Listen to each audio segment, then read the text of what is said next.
Bismillahirrahmanirrahim. Allahumma alimna ma jahilna wa fahimna ma lam nafham wa rahmatika ya arhamar rahimin. Allahumma zidna ilma wa alhiqna bis-salihin wa qina min wa qina hablika tawamin ya rabbal alamin. Kata Sayyidina Ali radhiyallahu anhu, Sayyidina Ali bin Abi Thalib radhiyallahu anhu, man qara'a Qur'ana wa huwa qaliman fi sholati kana lahu bi kulli harfin mi'atun hasanatan wa min qara'ahu wa huwa jalasan fi sholati wa lahu bi kulli harfin khamsuna sanatan wa min qara'a bi ghairi sholati wa huwa 'ala wudu'i fa 25 hasanatan wa min qara'a 'ala ghairi wudu'i fa 10 hasanatan. Dah Sayyidina, artinya barang siapa membaca Al-Quran padahal ia berdiri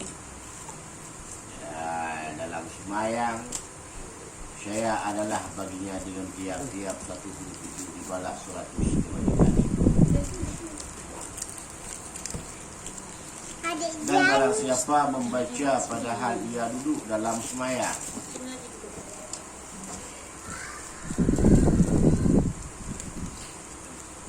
maka adalah baginya dengan tiap-tiap satu huruf itu dibalas dengan 50 kebajikan.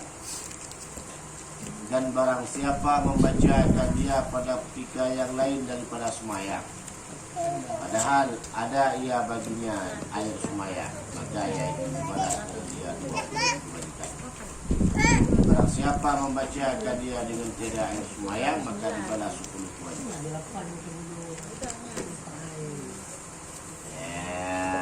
Siapa saja membaca Al-Quran dalam sembahyang,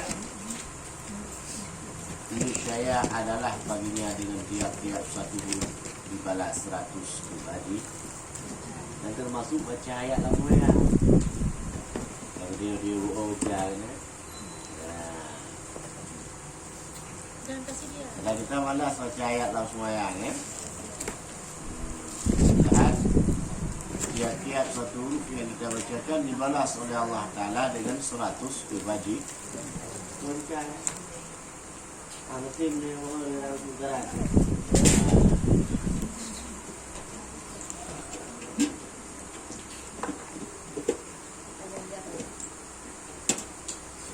Dan siapa yang membaca daripadanya duduk dibalas padahal dia duduk dalam sembahyang, maka ada baginya dengan tiap-tiap satu huruf itu dibalas 50 kebaikan.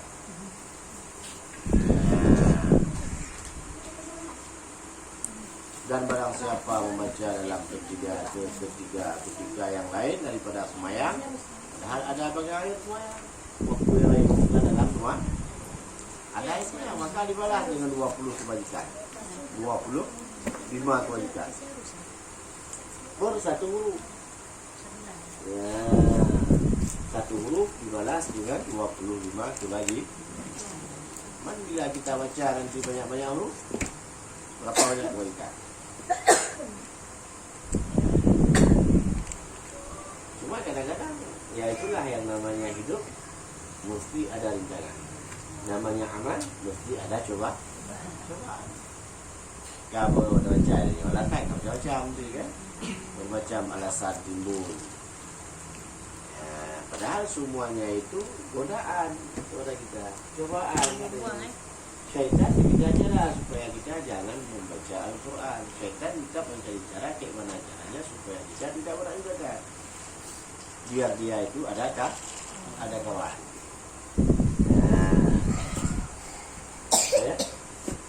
Setan sama kita yang perempuan bawahnya. Enggak banyak dibilangnya. Mama yang baru-baru usah kita duduk di rumah. Setan yang bisik, apain kau duduk di rumah? Di pesantren pun kau enggak keluar, masa kau nak buat kau enggak mana-mana.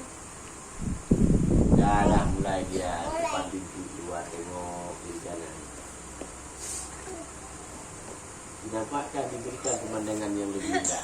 Luar lewat pintu pagar, lewat kereta, rasanya enak naik kereta aja, Honda tupuk ke arah Kalkun.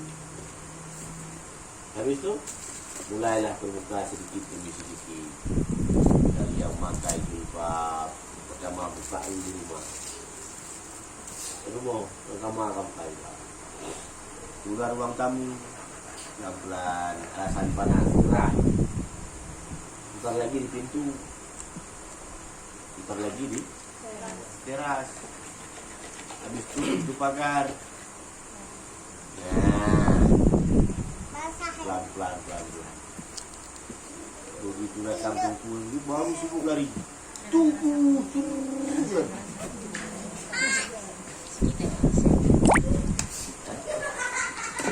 Seolah-olah itu semua bukan. Maka dengan sebab belajar ilmu agama ini, tahu kita bahwasanya itu adalah jejak syaitan. Syaitan lagi mencari kawannya. Sedangkan kita tahu bahwasanya syaitan itu adalah musuh yang nyata bagi kita. Ya, maka begitu juga dengan pengajian Al-Quran. Syaitan merasa tidak nyaman saat dibilang waktu itu nomor ini galak itu. Baru belajar. Wah, ngaji pulang semua ngaji. Aminan nasi mayaqulu amanna billah. Samur masana khatamallahu ala qulubihim wa ala sam'ihim. Kamu lagi wa may yattaqillaha yaj'al lahu makhraja. Baru. Nah, buruk kita dengan pendek panjang belum tahu, rajin kita dalam mengaji. Begitu kita sudah pandai, apa semua? Karena di saat kita tidak bisa, syaitan mendukung. Ya, karena kenapa? Walaupun kita baca tidak membuat dia itu merasa susah. Ya, kenapa? Karena yang kita baca nggak benar, bukan untuk mengusir dia. Ya, di saat kita mulai membaca benar, maka timbullah daripadanya godaan-godaan, karena sudah mulai terusik ketenangannya. Ya, maka jarang kita jatuh cinta kepada Al-Quran. Jatuh cinta kita kepada majalah. Lebih jatuh cinta kita yang laki-laki kepada koran, Selawi atau lain sebagainya. Ya. Lebih doyan kita yang perempuan-perempuan untuk melihat gosip atau lain sebagainya. Jaga tengok kita nyoba api, tengok kita nyoba api. Lam tengok matang mengapi. Ya, yang murah. Maka coba kita balikkan. Rasanya tidak berat dalam satu hari ataupun dalam satu waktu semayang barang 5 ayat, rasa tidak berat. Kita baca ringan, tapi pahalanya sangat berat diberikan oleh Allah. Sangat besar diberikan pahala oleh Allah Subhanahu wa Ta'ala.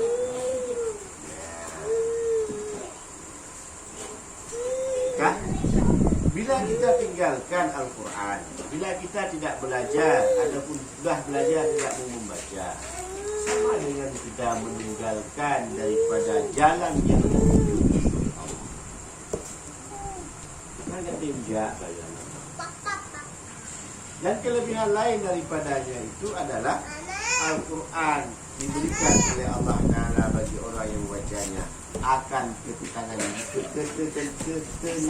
jiwa dan kelembutan hati.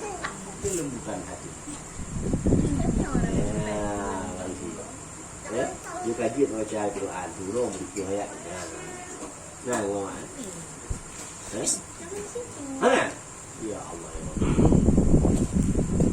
Kalau kata orang ini itu apa bisa bila engkau tidak menggunakan kepandaian itu? Jangan kenain. Kamu tahu ada pejabat. Dia mau Pak Mama sikit. Udah balik. Gila.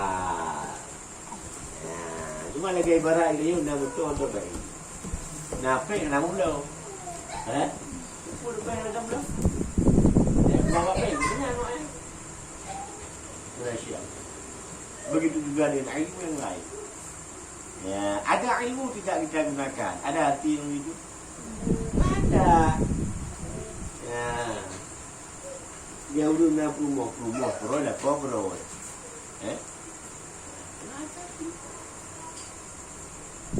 Ya, ada ilmu, amalkan ilmu. Walau sedikit. Barang siapa yang mau mengamalkan ilmu yang sedikit, maka Allah Ta'ala akan memberikan ilmu yang belum dia pahami. Ya, kan banyak ilmu yang belum kita pahami. Maka Allah Ta'ala akan berikan. Bila ada ilmu itu, kemudian ia tidak mengamalkan ilmunya, maka ilmu yang lain susah untuk dipahami. Bila pun mudah untuk dipahami, tapi susah untuk diamalkan. Ya. Yang buang. Maka perlu ilmu juga untuk diamal. Yang membuang. Ya. Dedek tengok Faham belajar? Faham? Ada pertanyaan?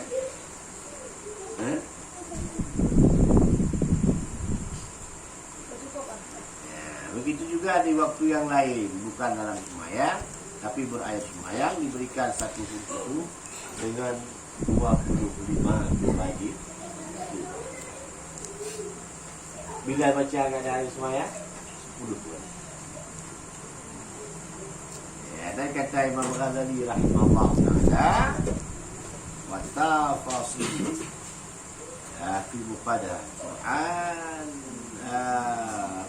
atun annam kana mat'adina salihina tariqat amal fala bagi an yaqta'an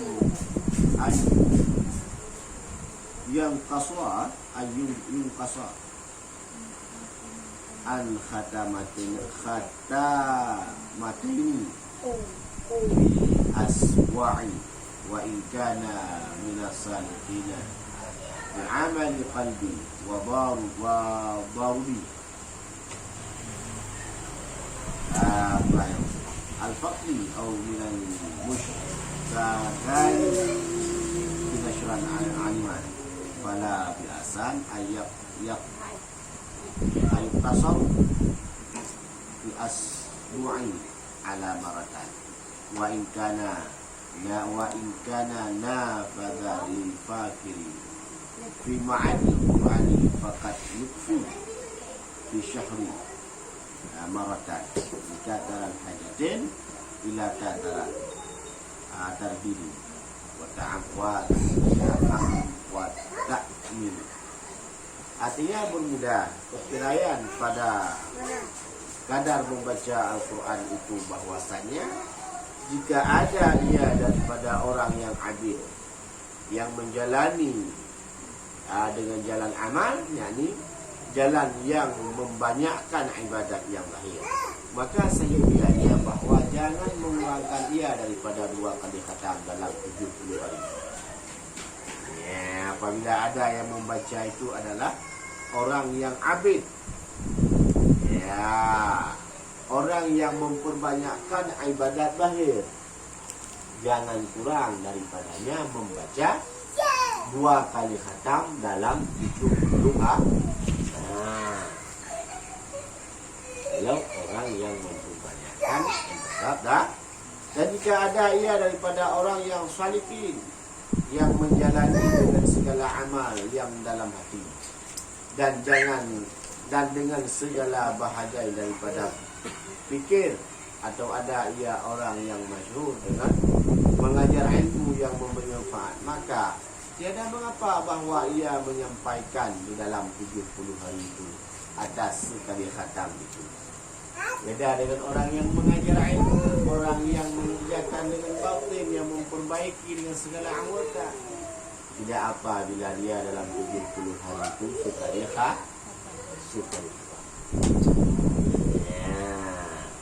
Maka, mesti dua siapa kan? Ada kan 7 tahun sekali khatam. Nah, 73 nak khatam. Al-Quran ada 7 tahun sekali khatamnya.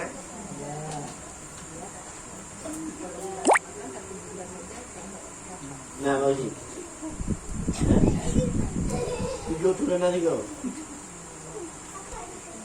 Yang diperintahkan 70 hari 2 kali mampu 7 turun namun tiga lebih. Ya. Maka setidaknya kita tidak ada umpamanya dalam 7 tahun, dalam 70 hari 2 kali. Ya setidaknya dalam sehari adalah 7 kali. Walau 7 kali ayat pendek. Jangan kita lupakan sama sekali Al-Quran. Ya. Hawa rumah panas. Apabila Al-Quran tidak ada, ketenangan dalam rumah susah. Ya. Susah rumah. Kenapa? Rumah terasa gersang, rumah terasa sepi. Bukan sepi gara-gara tidak ada orang, bukan sepi gara-gara tidak banyak anak-anak, tapi sepi daripada rahmat Allah. Kenapa? Karena tidak tercurahnya rahmat Allah dalam rumah tersebut. Tidak sunyi daripada Al-Quran. Yang lu rumah kejingsan nanti. Maka mana tembok? Ya, maka ngaji, baca Al-Quran dulu. Itu apa? Supaya rumah itu adem, nyaman, damai, tentram. Ya, dapat paham kira-kira. Ya, ayo maunya kaji mulai kerja lagi. Pulang. Kalau yang belum semayang, ambil air semayang, bacakan Al-Quran melepas semayang. Rutinitas. Kalau tidak sanggup umpamanya 1 lembar, separuh. Jangan sampai ya, anak-anak kita sekarang sudah mulai tidak mengenal lagi Al-Quran. Kenapa? Karena orang tuanya sekarang sudah jarang membaca Al-Quran. Jadi di saat anak-anak ini dia mulai daripada mengaji belajar, IQ daya tangkap dia dalam Al-Quran rasa-rasanya masih dianggap itu adalah suatu benda yang asing yang ingin mencuci pikirannya. Nah, kenapa? Jarang dia dengar Al-Quran sekarang. Seolah-olah bak pikiran dia adalah suara asing yang ingin mencuci otakku. Yang dia karena anggapan dunia mbak Nabi. Jadi seharusnya kita suami orang tua yang utama mengajarkan mereka. Jangan anak dah siap diantar ke tempat pengajian orang tua lepas tangan. Contoh umpama di tempat sini ada anak 40 orang. Waktu cuma 1 jam. Ya. 1 jam waktu tidak cukup seharusnya untuk anak 40 orang. Maka perlu daya bantu daripada orang tua. Ya. Dikoleksi lagi di rumah. Periksa kembali. Jangan kita biarkan Al-Quran ini asing daripada mereka. Dan jika ada orang yang luas pikiran, maka memfaham di dalam makna Quran, maka sungguhnya memadai ia sebulan itu sekali khatam. Nah, ajak dia kepada membanyakkan mengulang-ulang dan memperiksa dan membicarakan makna Al-Quran. Orang-orang yang faham akan makna Al-Quran, setidaknya sebulan sekali dia khatam Al-Quran, karena ia mencari akan makna, fahamkan ia, kemudian diberikan maknanya kepada orang lain, ataupun dibicarakan makna, ataupun diajarkan akan makna-makna itu kepada orang lain. Jadi kalau ada yang mau dipertanyakan, boleh dipertanyakan kembali. Okay. Anjir. Anjir cik nak baca.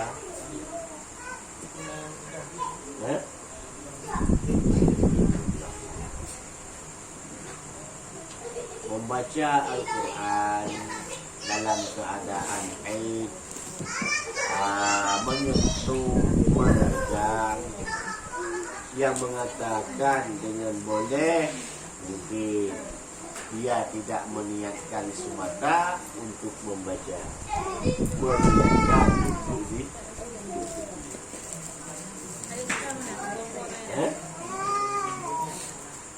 niatnya beda.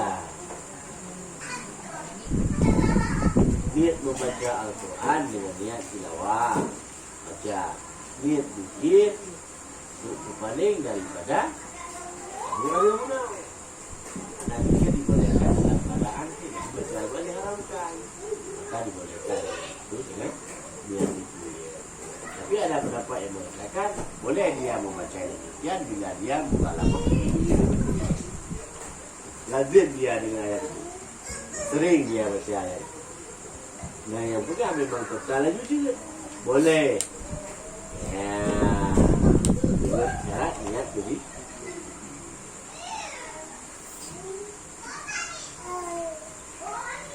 Tahu? Bagikan yang sektor 60 dalam tahun. Di luar bayar? Di luar bayar mau terima. Walaupun berdiri sama itu.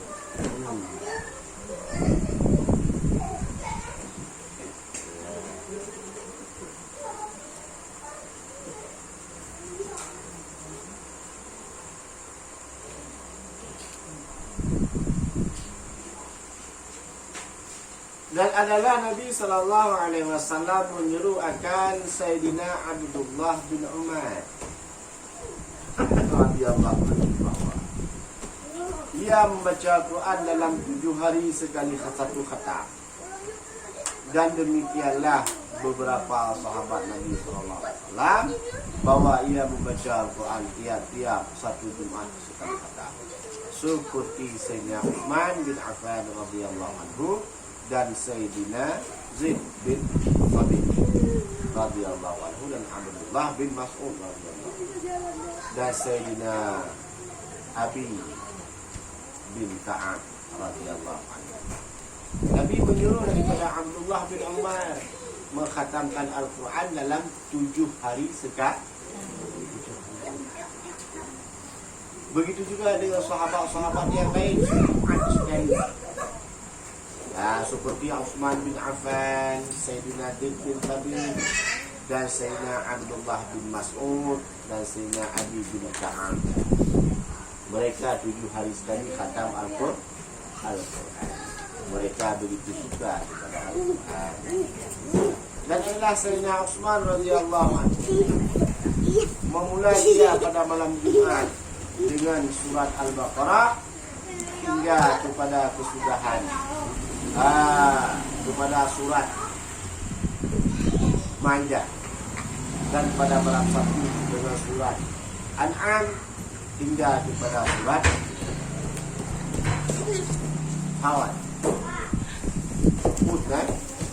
Dan pada malam Ahad dengan surat Yusuf hingga kepada surat Maryam, dan pada malam Isnin dengan surat Taha hingga kepada surat atas Samal Qasas Musa dan Fir'aun, dan pada malam Falaqah surat Angkatabat hingga surat Sa, dan pada malam Arba' surat Tanzil hingga kepada surat Ar-Rahman, dan kata dia akan dibaca pada malam Jumat. Ya, itu Sayyidina siapa? Utsman radhiyallahu anhu. Seminggu sekali dia khatam Al-Quran. Sejumat sekali dia khatam Al-Quran. Padahal Sayyidina Utsman adalah sahabat yang dijamin oleh Rasulullah mendampinginya ke dalam syurga. Ada 10 orang, dan 4 daripadanya yang terdahulu daripada masuk syurga, termasuk daripada Umar, Utsman, Ali dan Abu Bakar. Ya, maka sahabat-sahabat yang lain ada 10 orang yang dijaminkan oleh Rasulullah. Tapi mereka tidak meninggalkan Al-Quran. Mereka selalu mulangamah dengan Al-Quran. Mereka tidak tidur malam, tapi mereka membaca Al-Quran. Mereka begitu kuat dalam beribadat kepada Allah. Mereka begitu yakin dalam berubudiyah kepada Allah. Ya. Padahal mereka sendiri surga Rasul. Bahkan Rasul sendiri yang dijamin surga oleh Allah tak henti-hentinya beribadat. Kita yang ada belum ada jaminan apapun. Tak henti-henti maksud.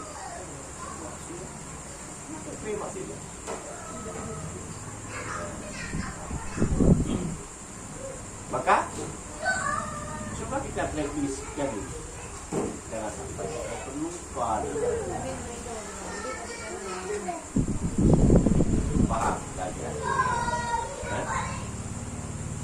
Ada yang mau dipertanyakan? Boleh dipertanyakan.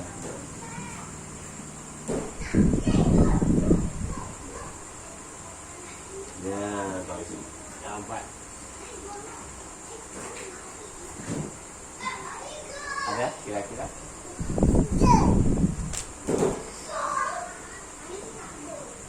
Tidak ada orang ni.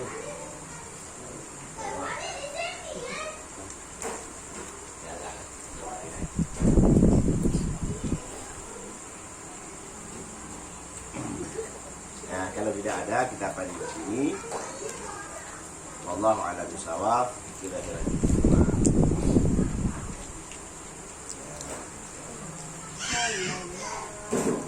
kami ada acara sebentar meramaikan itu. Sallallahu ala Muhammad, sallallahu alaihi wasallam, sallallahu ala Muhammad, sallallahu alaihi wasallam, sallallahu